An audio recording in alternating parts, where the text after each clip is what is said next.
So we are going to be moving on and getting ready for another match, which is Alutemu versus Ryvius.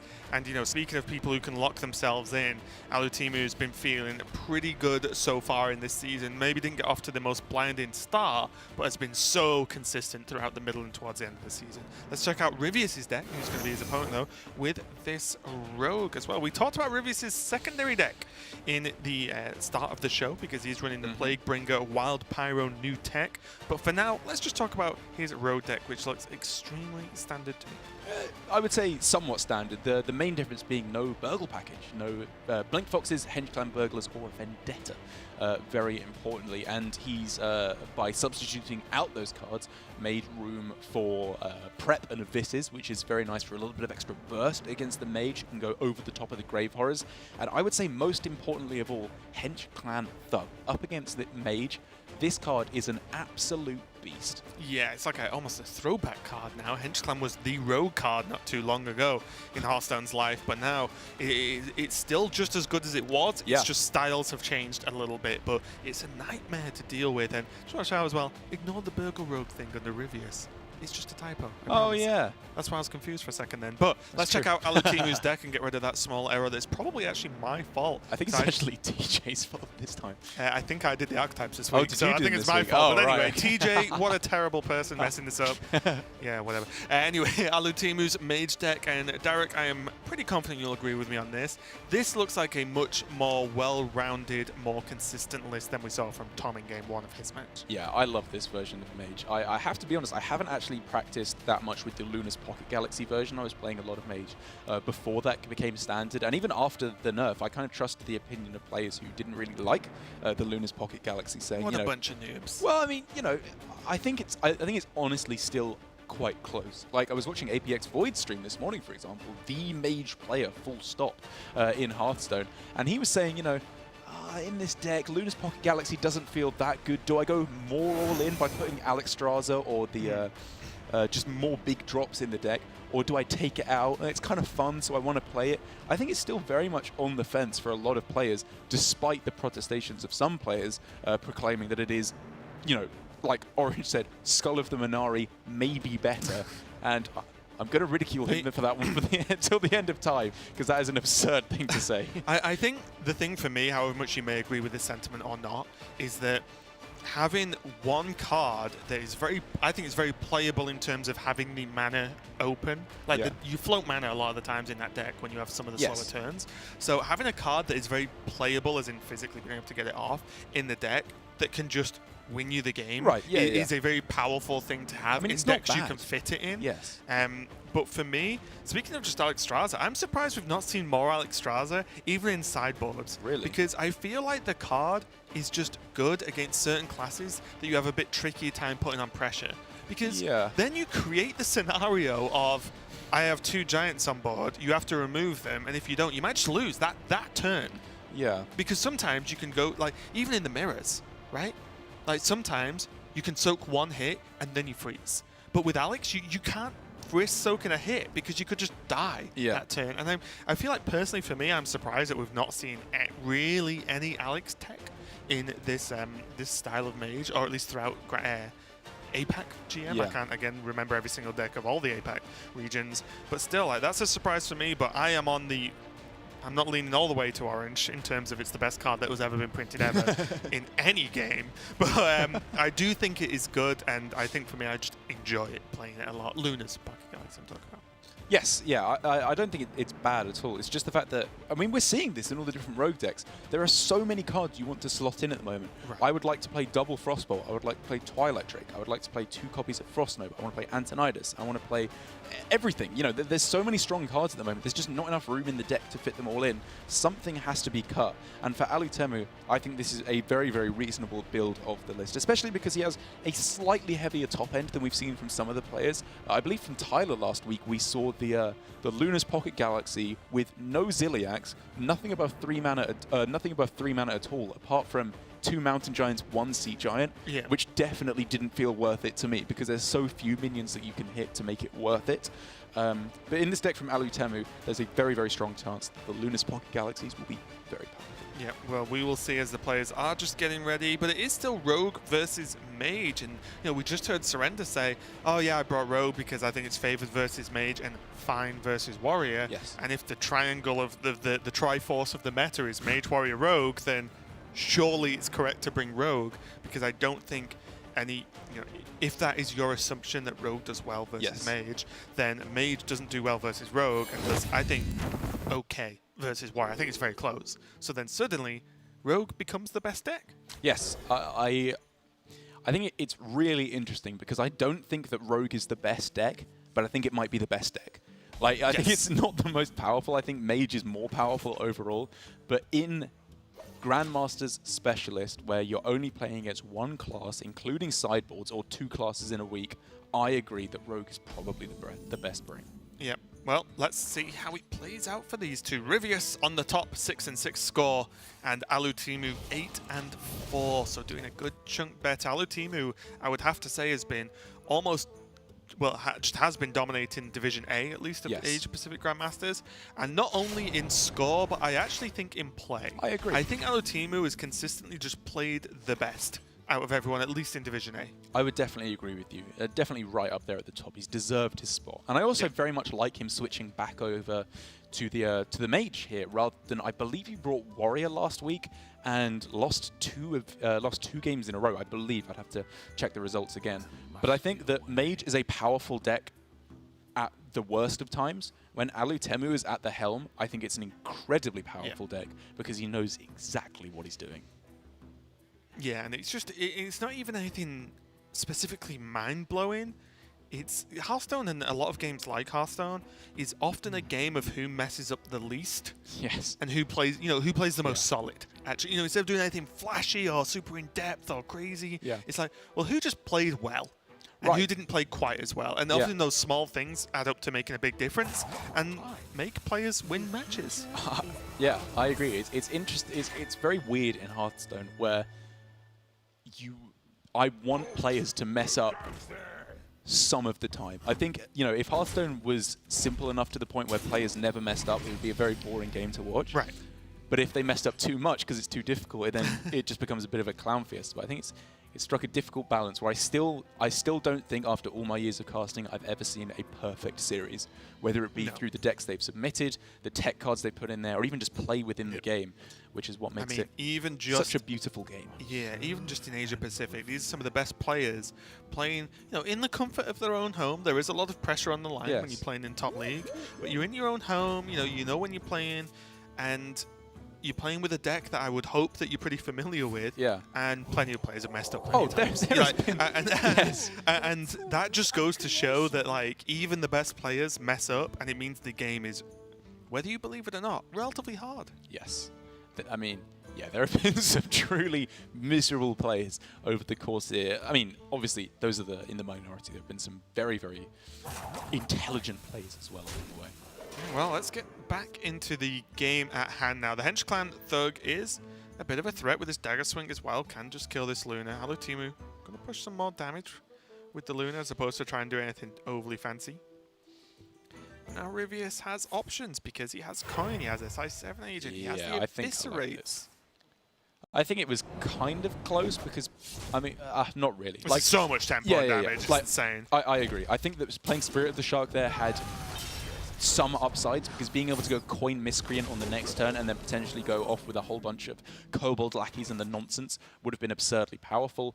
Overall, however, I think this is much more powerful. This means Alutemu has to find an answer, and even if he had Luna's Pocket Galaxy, which he did draw off the top, he's going to be very hard-pressed to play that card. I think you do, though, right? Oh, he's playing... Oh, yeah, Alutemu, this ain't easy, mate. I mean, it's not quite so obvious, right? Because if he goes Luna's Pocket Galaxy, next turn, Arcane Intellect, Conjurer's Calling is not a possibility unless he gets exactly Sea Giant or Mountain Giant down to 0 mana. But I'm just thinking Arcane Intellect Nova, and then Nova again until you draw something good, and then Image again until you draw something good. Maybe that is good. Because I feel like if Alutemu doesn't play Pocket Galaxy now, he's not played all game. I think, however, what this does do for Alutemu is it says you've played Eviscerate, you've played SI7 Agent. Answers from hand are probably going to be very limited on this following turn, which means Ryvius very likely has to sink in both of his minions here. And for Alutemu, if the Mountain Giant trades with both of these minions, he's over the moon. He's in an unbelievably good position. And if they don't trade and go face, he probably just wins on the spot. That is true. And the trades happen, so tough calls. Very tough calls. Yeah, here we go. Next turn, we can see AI into the Conjurer's Calling with a one-mana minion. Sick. Because Alutemu is just good, right? And obviously, you were saying you just play the Giant, which yes, you win this round. But the fact that the trade was forced means that this is just a way safer Pocket Galaxy, which means then you go Arcane Intellect. Maybe I was talking a turn too early because I thought it was a desperation play, but this has just worked out so well for Alutemu, and now Ryvius isn't out of it. Ryvius is in a good position, but there's a chance that Alutemu just breaks the game in the next couple of turns. Yes. Which is what Pocket Galaxy effectively does. Wow, that was a real tour of garbage minions there from Ryvius. And settles on the Astromancer, which is not particularly fantastic either. Just needs to draw a decent minion. Well, I didn't mean that not one, that but one. Okay. Yeah. I mean, even just going for Khadgar into Mirror Image, probably not this turn, but in the coming turns, looks pretty strong. I think he just has to bite the bullet and say, well, you win this round, Nova. Really? He can go for Arcane Intellect, and then he could just go Arcane Intellect into Mirror Images. Is not that bad. Guess. Gains him 4 health, right? Because he, like you said, he wants to break the game on the following turn.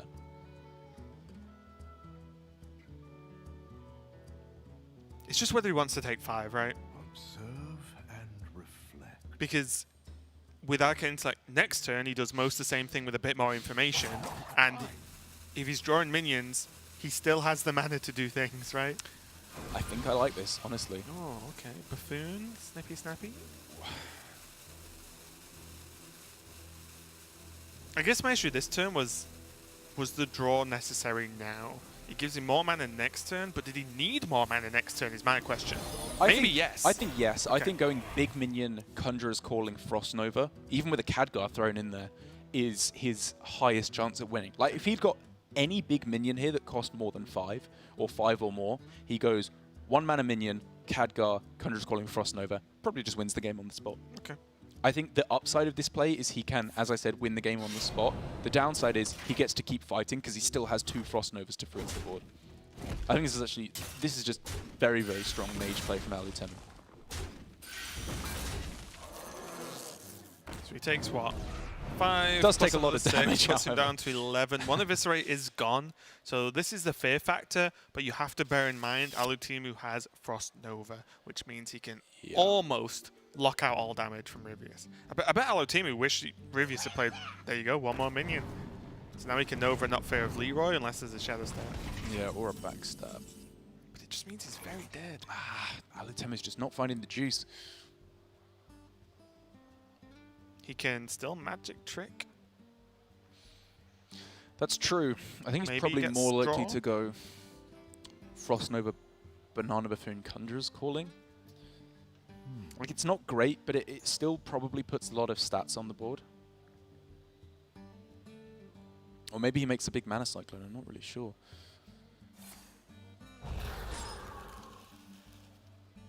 We must band together, Yeah. united for Dalaran.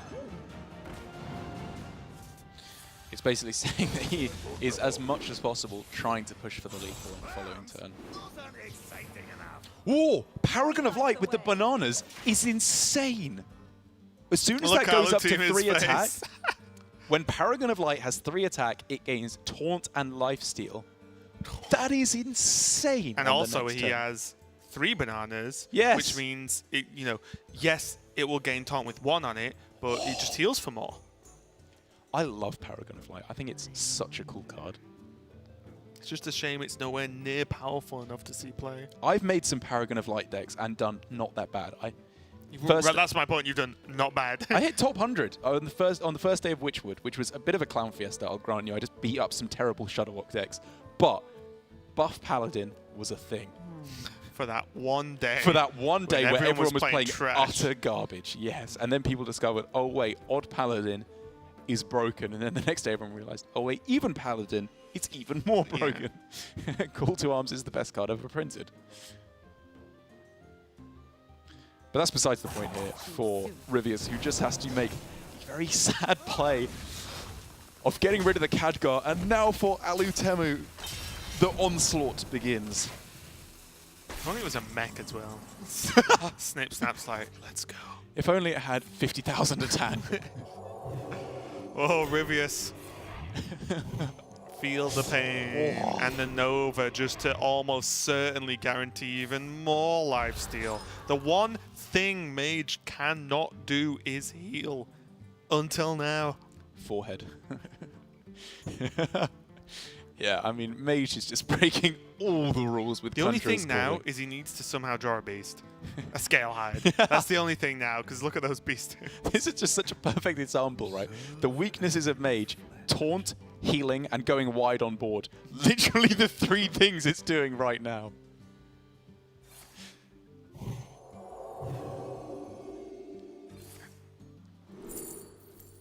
Oh, Mirror image? probably. Like, Arcane Explosion is nice, but does Alutemu really care that there's tons of 1/1s on the board right now? Not really. But he did take it. Well, there's a And million another more one. cards. Ryvius came so close in this game. So close.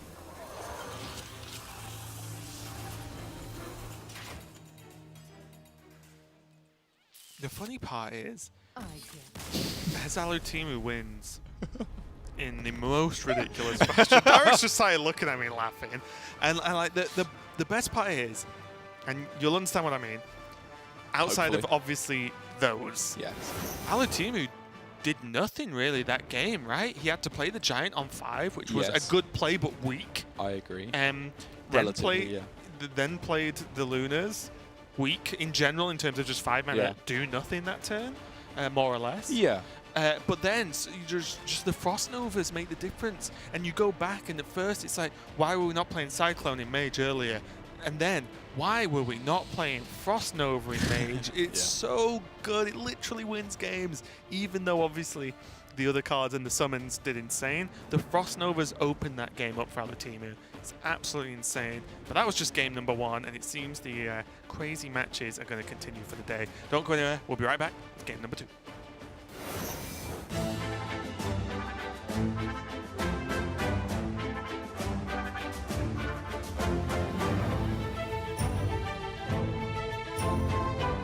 What's up, Hearthstone fans? Welcome back to another episode of The Curve, where we draw the biggest headlines from this past weekend on Curve. I'm your host, Simon Sottle Welch. Let's do this. Last week in the Asia-Pacific region, Alutemu was on top of the division and was almost locked in for a guaranteed playoff spot. Unfortunately, his 2 losses this weekend not only put his playoff spot in jeopardy, but also allowed the rest of his division peers to further complicate the postseason picture. In the current standings for Division A, all of the players except for Chiansu can now vie for the top 3 spots. In Division B, Shaxi's back-to-back wins clinched him a spot in the playoffs. Dawn and Glory are close to clinching as well, but will have to finish strong to secure their fate. After a shaky 3-4 start to Grandmasters, reigning world champion Hunter Ace has rattled off 5 consecutive match wins, securing himself first place in the Division B standings heading into the final week of Season 1. This past weekend, he avenged 2 of his losses from earlier in the season by besting fellow former world champion Parble, as well as Psycho, who fell to 2nd place in Division B. Over in Division A, close friends and practice partners Viper and Bunny Hopper faced off in a crucial match. Bunny Hopper won the series, setting both players' match records to 7 and 5. A clear 3-horse race for the 2 remaining Division A playoff spots alongside Finomino has formed between the 2 German players and Calento, who sits an 8 and 4 after a tough loss to Silvername. Teammates Frozen and Dog both beat a Warrior and a Mage with a Rogue this weekend. They're both sitting on top of their division, and they have both clinched a spot in the playoffs. It's a good time to be a fan of Team Liquid in the Americas region. Both Liquid players were able to assert their dominance through good meta reads and some simply outstanding rogue play. The rest of the playoff picture in the Americas region is starting to fill out, as Eddie also secured his spot in Division A, while in Division B, Monsanto is in a good position to secure one of the 2 remaining spots. In China, the inaugural GTC champions were crowned in the first week of June. Right before the Masters Tour in Las Vegas, Team Lucky Future won their double elimination tournament to end the first season. Team LF didn't drop a single series and beat tournament favorite Team World Elite once in the winners round and once in the grand finals to earn their trophy. In this week's meta moment, we have to highlight Team Liquid's Rogue. Both Liquid players, Dog and Frozen, played their decks exceptionally and were able to win in unfavored matchups.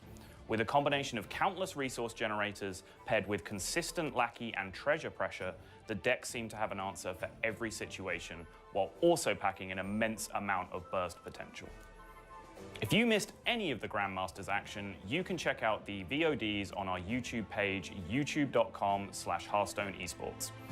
Grandmasters resumes this weekend, and don't forget to follow us on Twitter, Facebook, and YouTube. That's it for us. We'll see you in the tavern.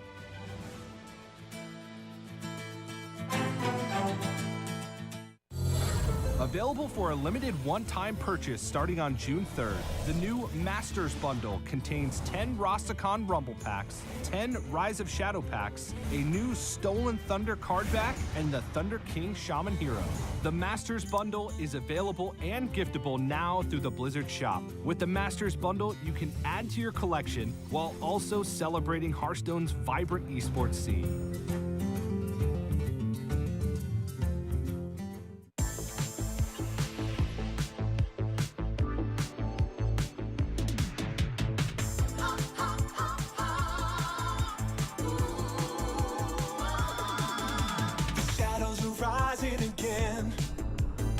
Than they've ever been.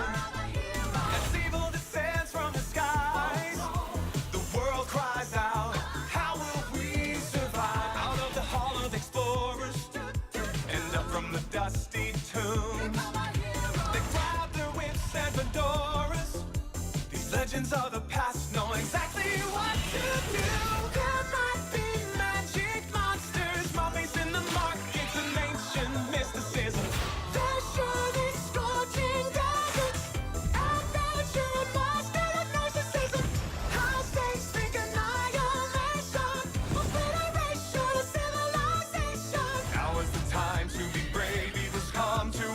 But this league's gonna save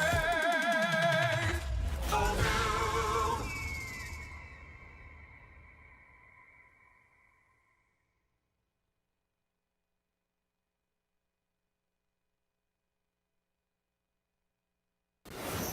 We are back to continue the match between Alutemu and Ryvius.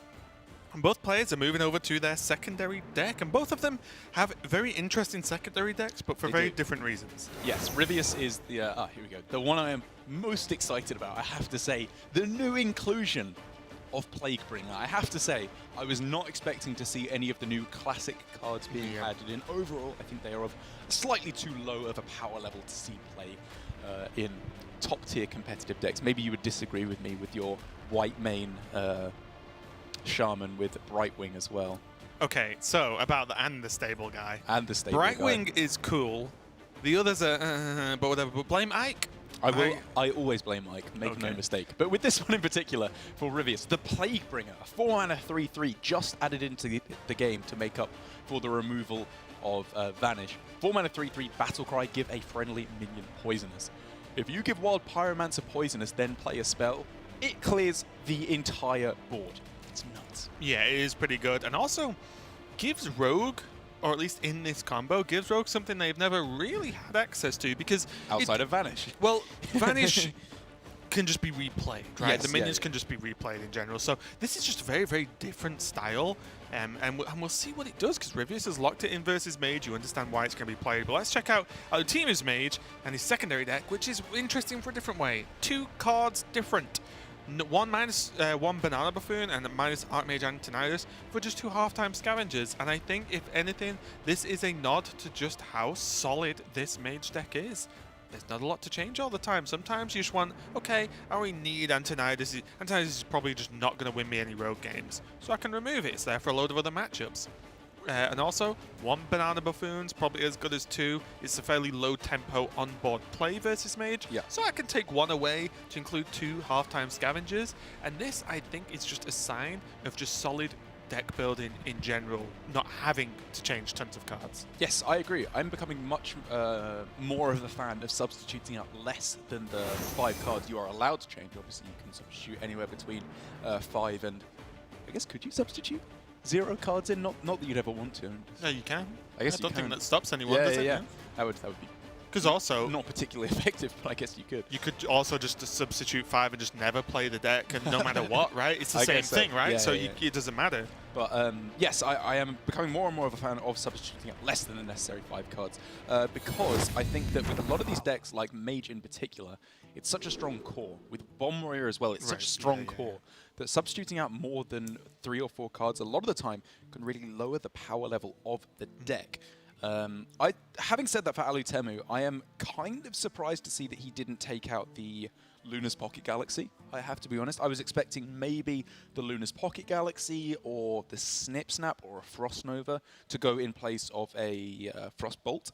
I think Frost Bolt would be very, very nice to go against the Rogue, just to fight back against their early aggression with cards like SI7, Blink Fox in particular. But having said that for Alutemu, I love the half-time Scavengers, even if I would have liked to see him go a little bit further in his anti-rogue play. Yep, well, let's get to it. Game number 2. Alutemu is currently leading 1-0 and currently leading in Division A as well, coming into this weekend. And he does have a half-time Scavenger, so this was the card he put in, and we'll see how much of a difference it may or may not make going forward. He did just draw the Giant, and with an Arcane Intellect and an Evocation, if I'm Alutemu, I'm feeling pretty happy about this opening hand. Yes. It's looking pretty good for him indeed. He is a Conjurer's Calling away from the absolute dream. And, you know, even if he doesn't find that, just going for Giant on turn 4, or even just half-time Scavenger on turn 4 should the situation arise, these are all powerful plays. And Ryvius, at the moment, does not have that aggressive of a hand in order to punish it. There it is. Oh, If you don't recognize the that boy. card art, no, it's not one of the card arts that has been changed. It's actually just a new card. Yeah, I would be quite disappointed if Secret Keeper went aside for that. Why? It's ugly, isn't it? Butters. Oh, okay. Absolutely butters. Okay, well, there is a chance, you know, the Shark much less susceptible to on-curve removal versus Mage, as opposed to say versus Warrior. You know, there isn't just that Dynomatic that can snipe it off that often. So versus Mage, it's a little bit safer.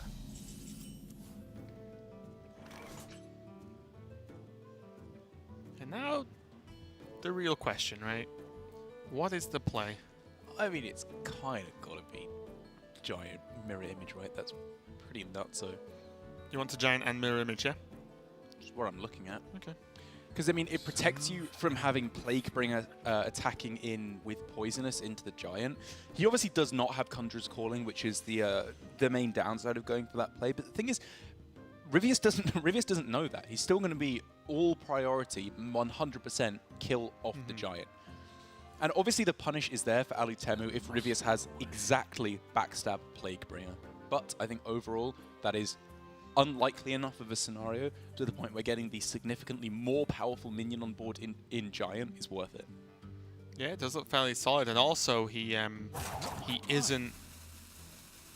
not enough mana to do the Pyro poison as well. Good point. So it means that he knows it's at least safe for one turn, and honestly, outside of going silly with like playing 2-3 Conjurer's Callings in a turn, like Alutemu can't really play around the poison into Pyro because well, what do you do? Just not play a lot of big minions in this deck? Well, enjoy your loss. You know?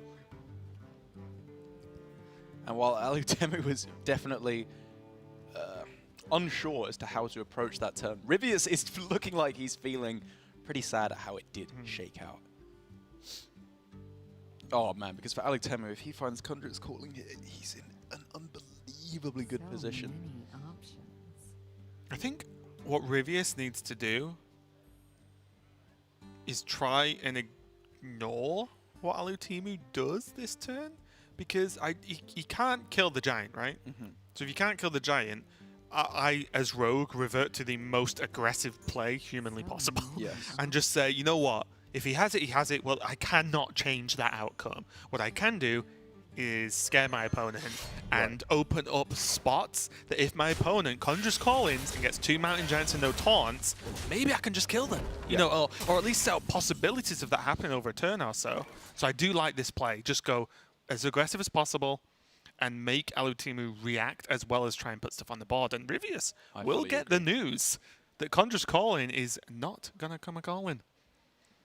Oh man, Alutemu can do a pretty good pseudo Conjurer's Calling of Evocation, Giant, Coin, Frostnova, Push Face.